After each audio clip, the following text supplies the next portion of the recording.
बुद्ध अपने शिष्यों को दे रहे थे उपदेश। तभी एक व्यक्ति को बुद्ध की बातें अच्छी नहीं लगी। वह उठा और बुद्ध का अपमान कर दिया।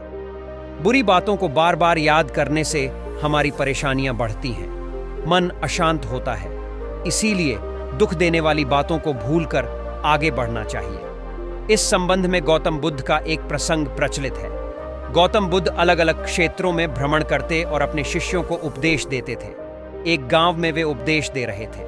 बुद्ध ने कहा कि क्रोध ऐसी अग्नि है जिसमें क्रोध करने वाला खुद भी जलता है और दूसरों को भी जलाता है। बुद्ध के प्रवचन सुनने के लिए बड़ी संख्या में लोग वहां बैठे थे।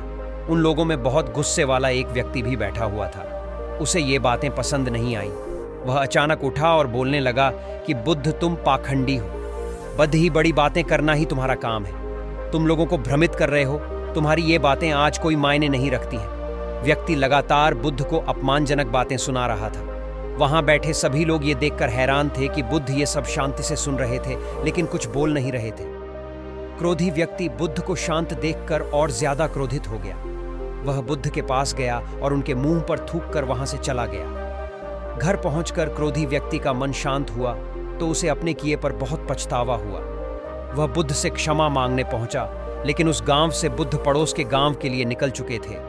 वह व्यक्ति बुद्ध को खोजते हुए दूसरे गांव में पहुंच गया। वहां व्यक्ति को जैसे ही बुद्ध दिखाई दिए, वह उनके चरणों में गिर गया और क्षमा मांगने लगा।